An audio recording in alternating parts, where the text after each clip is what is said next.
Hi guys, and welcome to another episode of Kabir Considers. In this video, I'm going to react to the Russian sleep experiment. Now, I've heard about this before, but I'm not sure what actually happened. I'm guessing they maybe tried to see if it's possible for people to have no sleep, 1 hour of sleep, something like that, maybe related to soldiers so they could keep their soldiers active for longer periods of time. I've got no idea, that's just speculation, but I'm really curious to find out what this is actually about, so let's do it.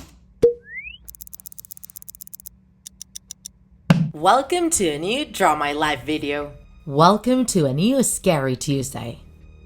Sleeping is a fundamental part of our life, a biological need that allows us to reestablish the essential physical and psychological functions for a full performance. Sleep has been and still is one of the biggest enigmas in scientific research, and nowadays we still have great doubts about it.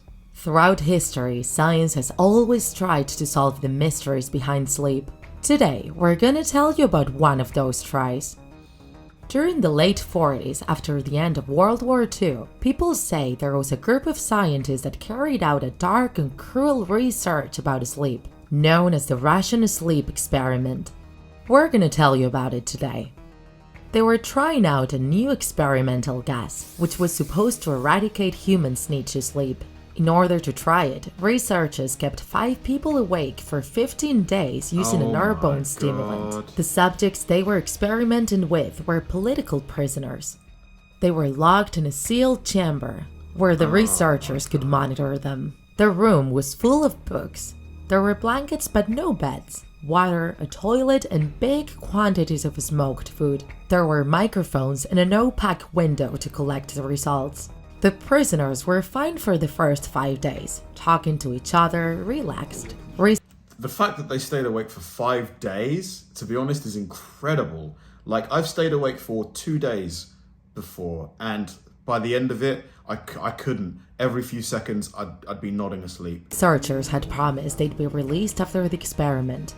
But from the 5th day onwards, all their conversations turned turbid and they started to complain.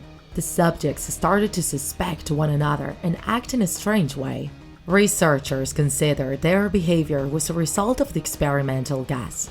On the 9th day, one of the subjects started to scream for 3 hours. When he kept silent, researchers found out he had cut his vocal cords. Oh my god. The second subject started to scream. He screamed and screamed while the others, whispering, grabbed the books and got their own feces on the pages, and they put them up on the walls. Suddenly, the screams stopped, as well as the whispers from the others.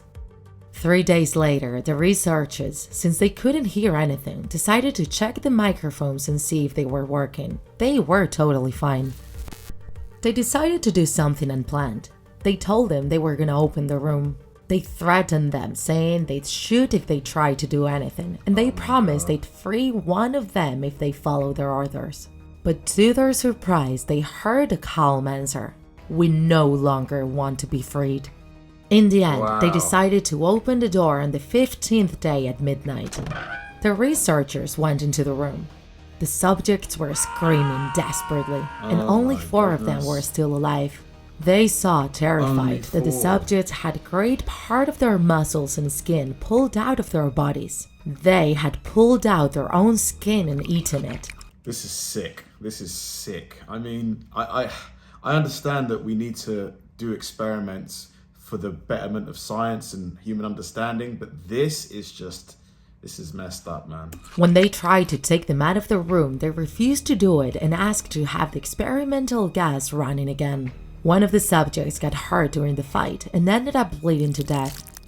The other 3 prisoners left were transferred to medical institutions. 2 of them could still talk and were still asking for the gas. They wanted to stay awake at all costs. One of them, while they were operating on him to reimplant his skin, was screaming, "Keep cutting." The other 2 couldn't stop laughing. He's gone insane. They only wanted the gas. When they were asked something, they would only say, "I must stay awake." The 3 survivors were sent back to the chamber. After the failure of the experiment, they didn't know what to do with them. They wanted to try and insert the experimental gas on them again. They quickly calmed down. Their brains seemed to be on and off, dying and reviving. One of them lay down in one of the beds, closed his eyes and died right away. There were 2 left. The researchers went inside, armed. The subjects got upset about it and they had to shoot one of them. One of the researchers asked a question to the subjects. "What are you? We must know." The only subject alive had a chilling smile. He answered, "We are you. We are the madness that lurks within you all, begging to be free at every moment in your deepest animal mind. We are what you hide from in your beds every night. We are what you sedate into silence and paralyzes when you go to the nocturnal heaven, where we cannot tread." I have to say, this the artist here, the illustrator, is really, really good. The researcher paused, then aimed at the prisoner's heart and shot. The subject, dying, only said, "So nearly free." There is no evidence or documents about this experiment, and science doesn't explain any of the situations that took place during the experiment. They say it's only a story from an internet forum some years ago. But you, what do you think? This was horrific. I mean, yeah, I think it happened, to be honest. Like, when you consider some of the testing that went on during World War II, just absolutely, it's within human nature to do such things, definitely. I'm going to do some research to find out if there's any evidence out there, and I do think maybe certain things in the story have been embellished, exaggerated a bit, but I do think it happened. Thanks for watching, guys, and I'll see you in the next one.